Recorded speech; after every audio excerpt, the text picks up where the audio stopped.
Hello, Miami. This is Damian Pardo, and I'm City of Miami Commissioner for District Number 2.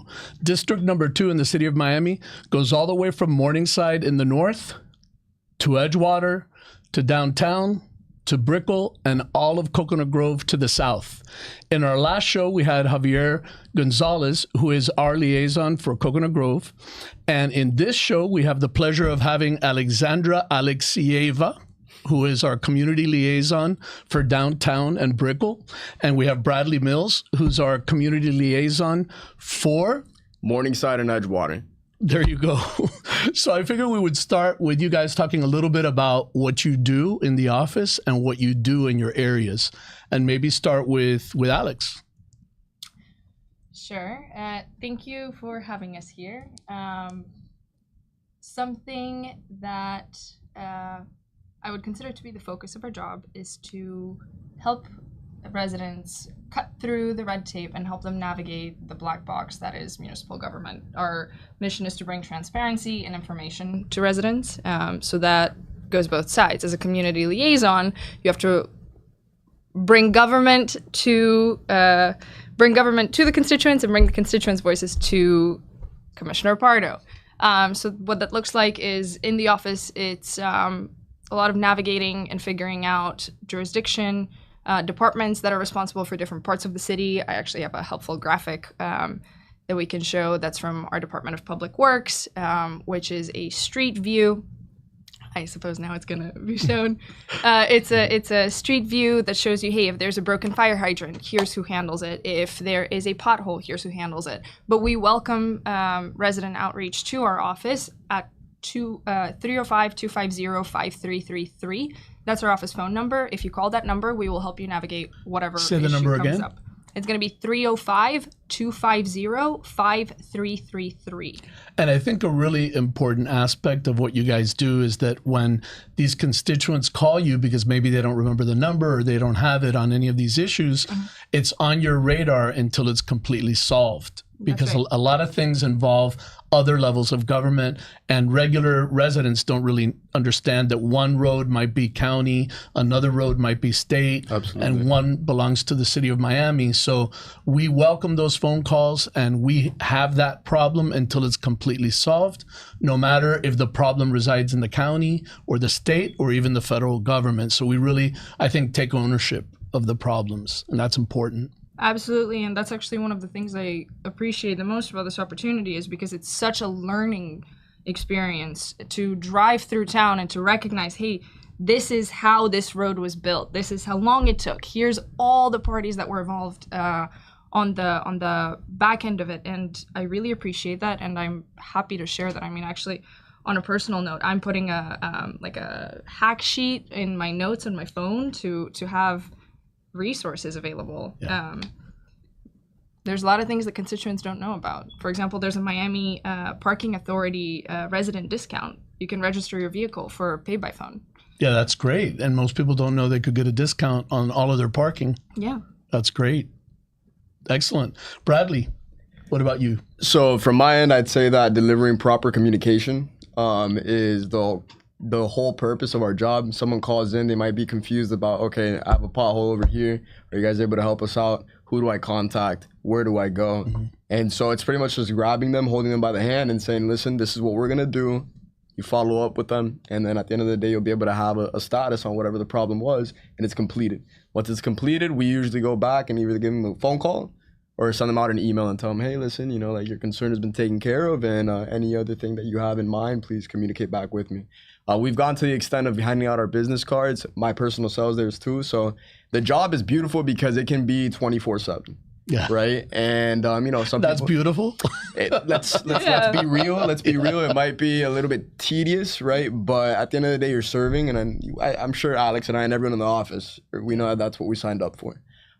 So educating the residents, all constituents, and like as I was mentioning in our MCA meeting, Morningside Civic Association yesterday, having the residents also help themselves too, right? Or if a neighbor has a question, you can go ahead and help us, right? And then always reach out to us, and we'll give a proper answer. But it's the community helping each other. That's what I love about it. Very community based. That's a great point. Just a little bit about both of you on the personal side. Thought we'd start with Alex, like how you got here, where you come from. Oh gosh, where do I come from? I originally come from Eastern Europe. I lived in DC before moving to Miami. I've been in Miami 8 years now, so I guess the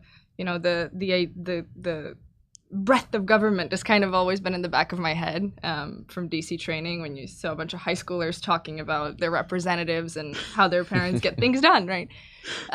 So I graduated the University of Miami, and I've been working in Miami for the last couple of years. And everything I did, whether it be in tech, whether it be in climate, which is my, I guess, interest fields, everything came back to building your own backyard. And I started out with this global vision of, okay, what's happening in China? What's happening in South Africa? How are we going to solve the world's problems? And my mom's with the World Bank, so she works Southeast Asia Pacific.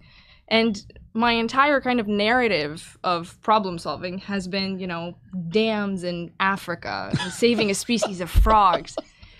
And gradually, I realized that I have to bring it down to something that's tangible, something that's actionable. I care about this city so much. And to your point about it being a 24/7 job, I mean, this job allows me to participate in so much more than I would see on my own. For example, this weekend, there's a Coconut Grove Kids Marketplace from 1 to 4 p.m. I think that's the coolest thing. We're encouraging kids in Miami to be entrepreneurs, and I get to participate in that. I think that's fantastic about bringing up the next generation. There's so much opportunity. The city is growing so fast. It is. And to take action in it is really, it's really weighty to me. I take it very seriously. It's absolutely, yeah. What about you, Bradley? Well, I got a degree in international relations at FIU. Prior to that, I did a bunch of jobs in sales. I always try to keep my resume, fresh and at least, something going on. Back in 2020, I actually worked on a cruise ship referendum in Key West. And I remember sitting down with the consultant at the time and saying, listen, I really like this job where you communicate information to people, you sell something, you try to bring a solution to a problem. I like this a lot more than taking finance classes, right?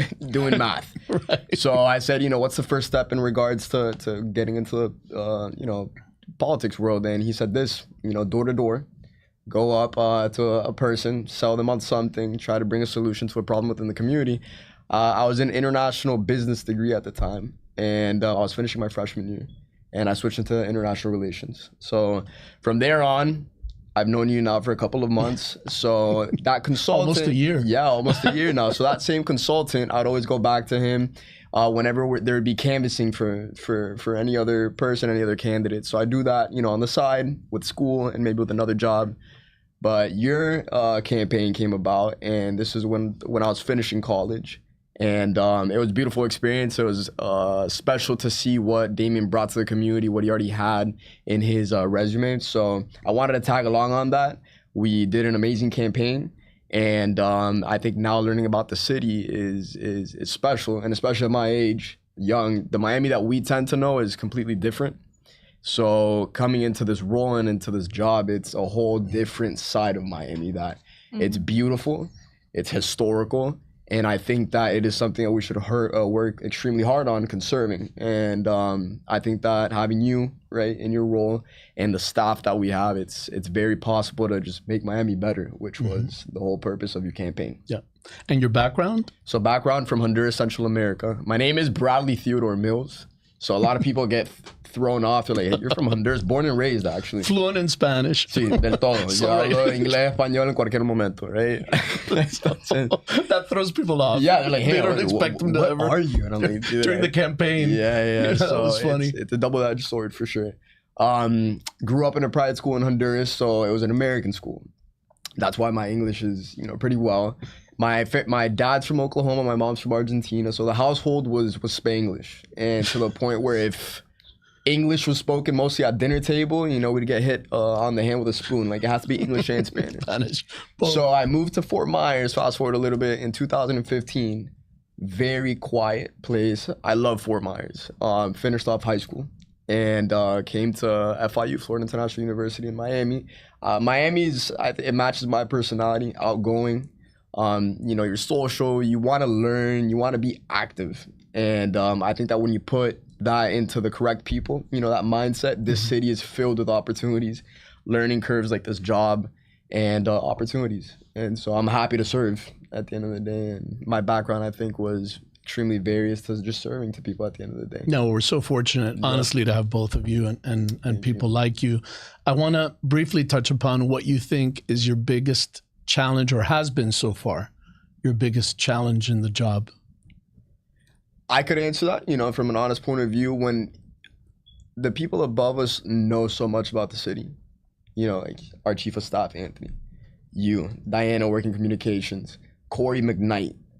It's a book of knowledge that you guys are. So the learning curve, when it's handling constituents, it's not, that you do that every single day. You have to figure it out. FIO, as I like to say it, you figure it out. But it's the learning curve, which is, I guess, not the thing that I run into the most. When you guys are talking about, serious matters, serious things, I like to try to keep up with it. But, I'm just in the point where I'm still learning about everything. So for me, that's my, what I run into a lot, is when hearing you guys talk about specific things and I want to help, but it's like, damn, I don't really like know. a bunch of water in a straw. Yeah, but you're picking up all that. What do I retain, because it's so much. But, and then a lot of people would say, okay, maybe like handling those problems with constituents and whatnot. But I think that the city staff all across the board, we know how to work. Everyone knows how to work, and things do get resolved quickly.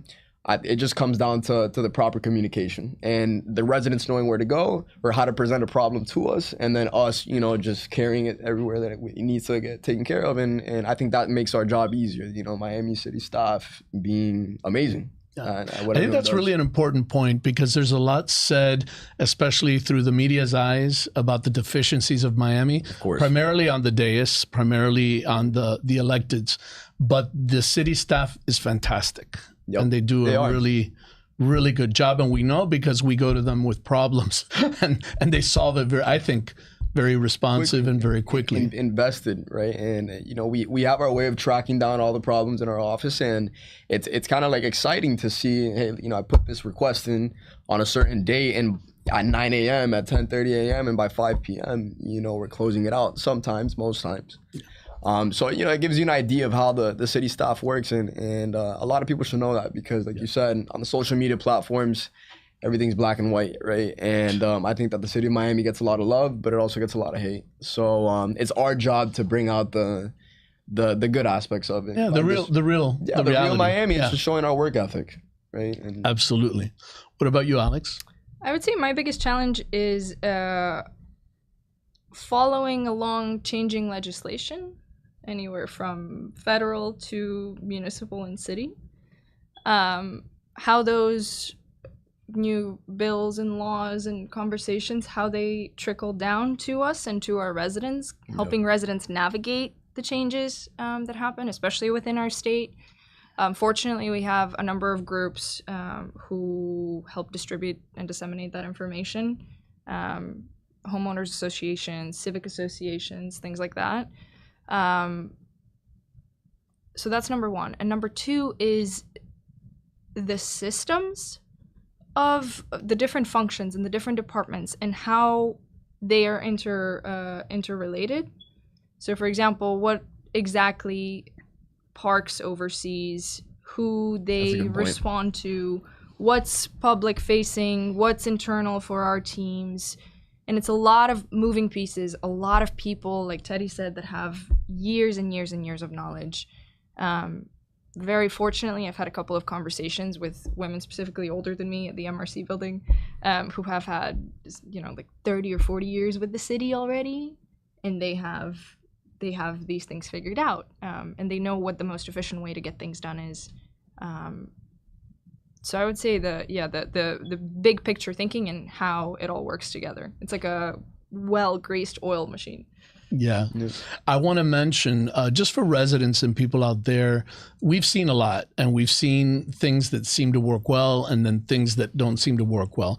And what I mean by that is I know that I will get in the inbox these electronic position papers on, everything from, the rookery to electric leaf blowers Everything. and they're automated, and it's a template kind of position that just sends out. And I want residents to know that probably ranks not only in the least effective, but probably bordering on annoying.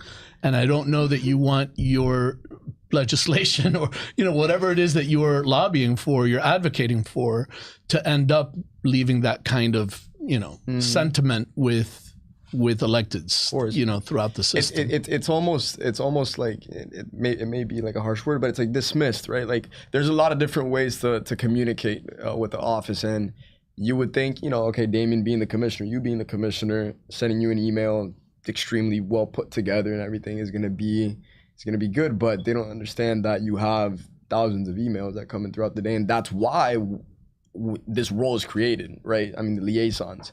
It's to be able to pinpoint people to Brickell and downtown, Morningside and Edgewater, and Javier and Coconut Grove.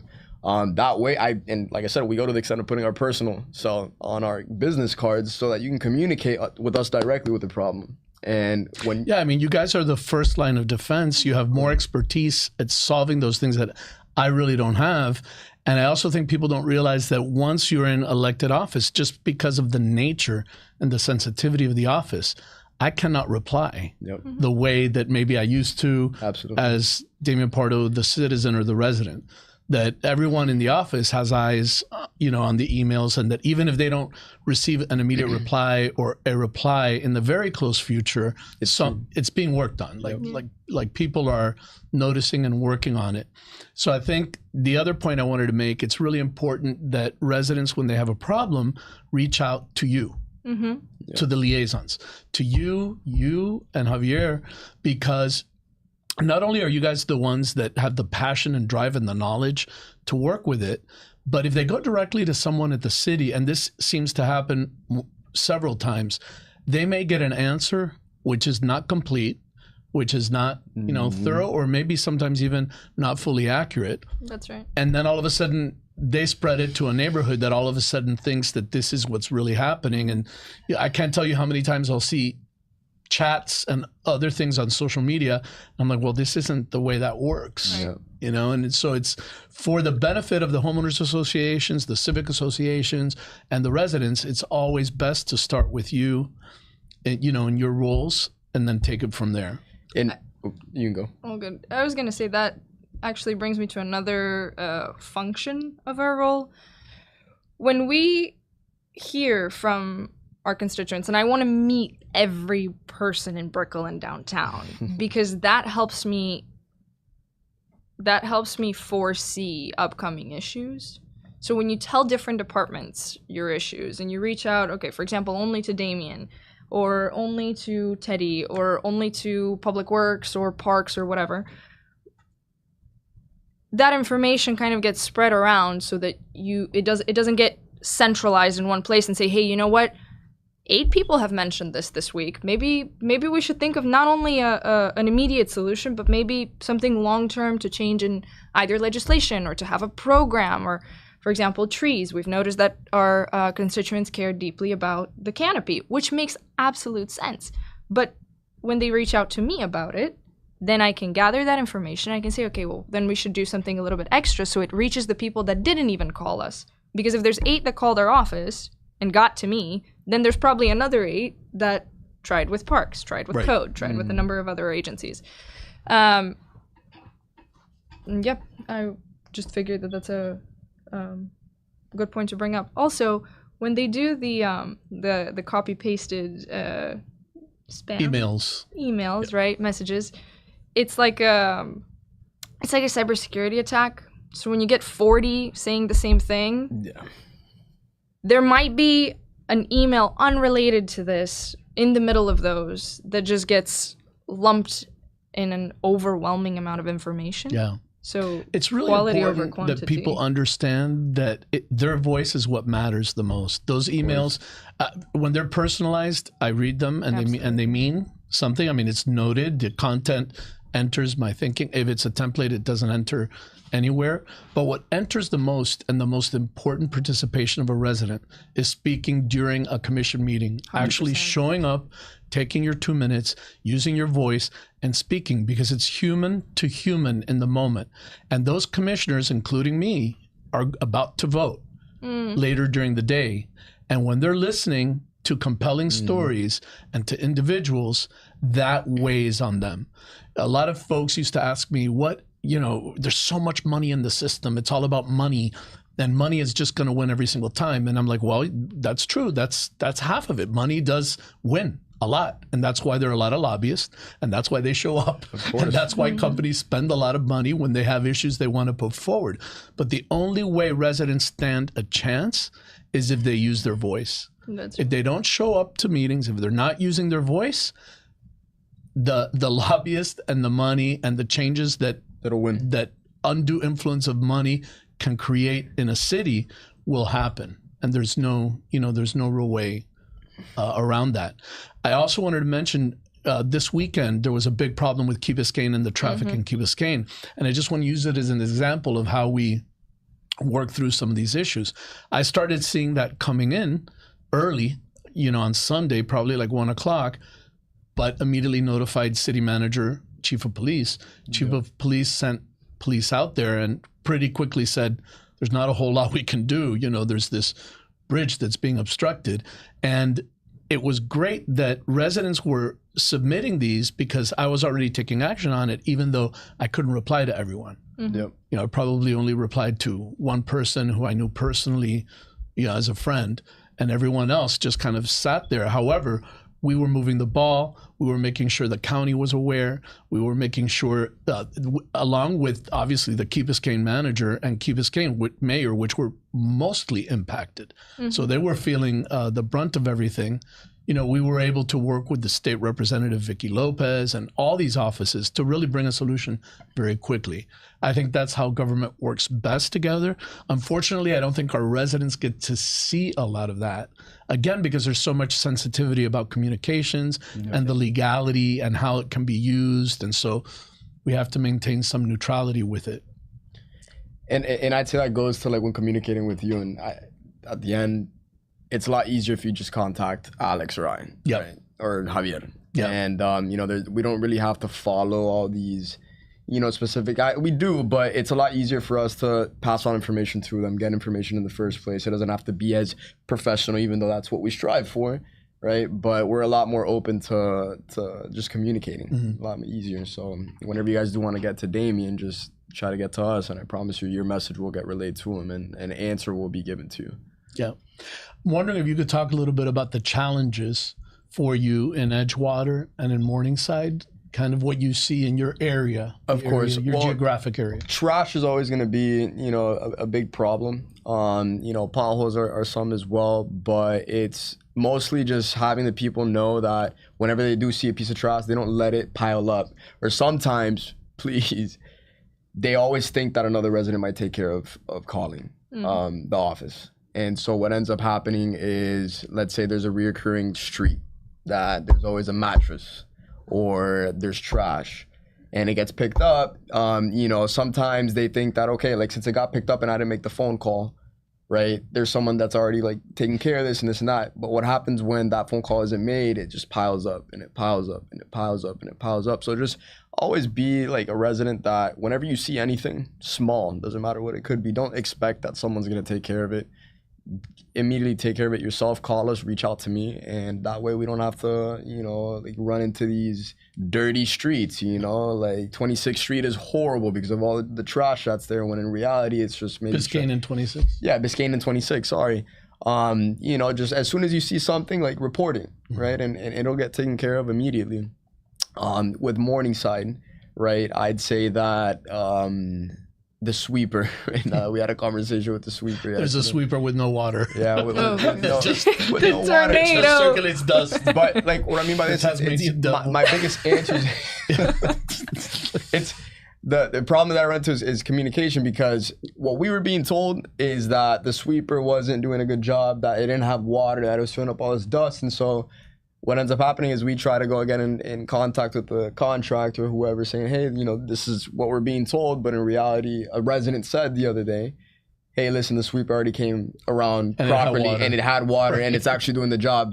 And so we're like, okay, but that's not what we're being told, right? So just communication is a problem that I run into the most, and that, whatever geographic area it could be, just sometimes we're mistold something. And it's important because what we've also been told is that the City of Miami is actually subsidized in its solid waste fee. Yep. We pay the lowest fee than any other municipality. Yep, and then we also have these requests, like we want the sweeper to come during the day at this time. And then the department's like, well, we can't promise that. Yeah. They have to pay us, and then we will make it come at whatever time, they want. But I know Morningside has, issues from speed remediation to the park to, a lot of the other. And, and these are things that we get flooding. Flooding, right? But, things are actually happening, right? So with like the remediations in Morningside, we had a meeting, we had a walking with them within the neighborhood, and this was 2 months ago? Yeah. And, what we brought to them was a couple of answers, and we already set up a crosswalk that as soon as new pavement's put in, like there's going to be specific markings on it. And I know that on 55th Terrace, but within Morningside, that's the main entrance to the park, correct? Yeah. So what they're scared is their kids, and there's a lot of high traffic of people. And so what I'm trying to get to is the problem was communicated correctly with us. We showed up, we did a walkthrough, and then now we have something that was implemented to hopefully avoid, a tragedy happening. And we're responding to their concerns. And the city completed its stormwater master plan, which is very important to Morningside, but the funding isn't there, right, which is another problem we run into. The funding for the first phase, which would bring us to this very minimal level of performance during sunny day tides, sunny day flooding, and those kind of king tides, is insufficient. So it's at least we have a wonderful, incredible, great plan, but it's a not funded plan. So it's important for residents to understand that these kind of issues like flooding, especially in Edgewater and Morningside, take 5 to 10 years to fund, and resolve. And I know in your area, Alex, maybe you want to talk a little bit about downtown and Brickell and some of the challenges. Absolutely. So Brickell, mixed community. We talk a lot about parks. We talk a lot about well-being of kids and dogs, playgrounds, dog parks, cleanliness, safety. I mean, I think cleanliness is a priority to our quality of life teams just across the district and across the city. I would like to plug our rapid response team, which is a service of a team of gentlemen who help with bulk trash pickup, illegal dumping. So if you call our office, Teddy and I or Javier can dispatch them. They do routes every day from Monday through Friday, 9 to 5. We're working on expanding some services over the weekends to just drive around and pick up things that they see. Streets now, and it's internal. It's part of our office. That's right. So it's not 311. It's not, it's kind of immediately dispatched, and we can handle things like illegal dumping and all that. And those are the things that we mentioned, like take action. Call us immediately because we can have an answer to you within the next 45 minutes, an hour. That's right. So. To your point earlier, how you mentioned how different forms of government work together, it's because you know each other. It's because you have efficient communication. You know what the best way is to reach a state representative or what the best way to reach the mayor is. It's the same with constituents. I have really healthy relationships with certain individuals that call our office regularly, and we know each other by name, and they know to reach out to me. They text me if there's an immediate issue. And then the rapid response team sends me a picture of the trash bag, for example, and then 5 minutes later, no trash bag, same picture. So it's the before and after. Downtown, there's a lot of conversation about street closures around certain events and how that affects local businesses, which is a matter of working with your neighborhood resource officers. So if we can pull up the picture of the Miami Police Department contacts. So that includes solid waste numbers, that includes code compliance. You have your neighborhood resource officers. You have emergency hotlines for police. You have homeless assistance hotline. And homelessness is a big issue. And to my second point is homelessness, so Miami takes on a housing first approach, which I think makes it pretty effective. So there are places to take these individuals and to help them. Supportive housing, yeah. Supportive housing, that's right. Camilo's House does a fantastic job, and the other organizations. This is something that I'm super interested in learning about. So actually, I scheduled a ride-along with our community outreach teams, homeless outreach teams, to do like a boots-on-the-ground kind of day. But so homelessness, we're working on, and there's new legislation on a state level that we are adapting to. But I also want to share the Miami Downtown Development Authority has safety walks available. So it's like a walking Uber, if you will, from 8 a.m. to midnight, I believe, Sunday through Thursday. And then over the weekend nights, it's until 1 a.m. And you can call them, text them. They're downtown ambassadors that come within 10 minutes, and they just walk you over to your destination safely. I've spoken with a number of women who want to walk to work downtown, and they have, uncomfortable experiences that can be prevented by just having a walking buddy. I'm not oversimplifying the issue by any means, but there are so many resources that we want to make available to you. And last plug, I really appreciate your attention to social media, because that is how information is disseminated now. Unfortunately, in some places of the world, it's, fake news and fake media. However, if you follow Damian Pardo 8. Damian Pardo 8 on X or Twitter, and Damian Pardo D2 on Instagram. That's right. That is real media. We have a couple of initiatives. Damian sends updates via video after commission meetings. And before. That's right. But we also have FYI Fridays rolling out, which is just little kernels like the ones that we're sharing in this podcast, so that people know resources. Yeah. The city does so much for us, and I wouldn't have known. The other thing I wanted to mention about your area, specifically downtown, is our lack of infrastructure. And a lot of our problems downtown have to do with traffic and flooding, as well Brickell, as well Edgewater. Edgewater is getting to that. Morningside is getting to that, right? And it all comes down to a tremendous lack of infrastructure. And in some ways, it's because our city deals with the urban core just like it's divided by 5, because there are 5 districts. So funding gets diluted in a way that it shouldn't happen, because I view the urban core kind of like the heart muscle of the body. If our urban core has big problems, we have enormous problems.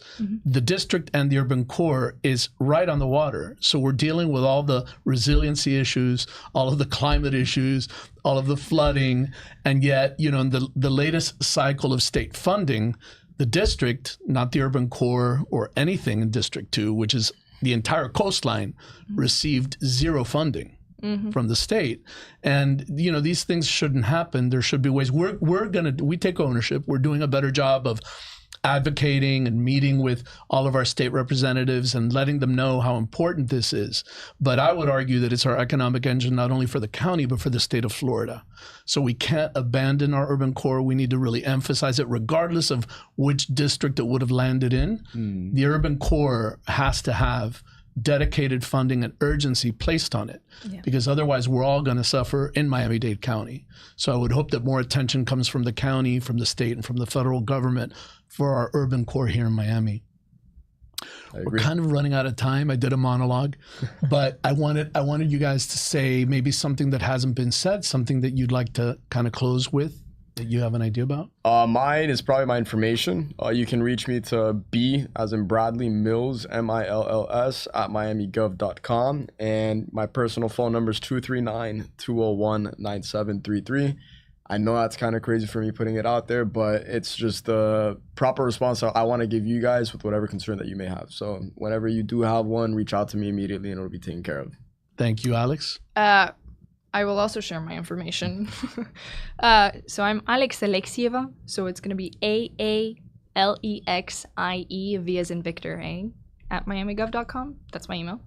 And the second thing, I just want to make sure that Virginia Key is not forgotten. That is, there are no residents there, but it is we have a bike park, we have a nature preserve, we have the rowing club, we have Marine Stadium, we have a number of... And Marine Stadium is being resurrected. There's a whole plan behind that. We're That's excited. Right. Since Thank you for bringing that up. 1992, Yeah. this beautiful venue has not been utilized. And there's a lot of exciting things happening. A big part of the Miami community associates their childhood memories with that area.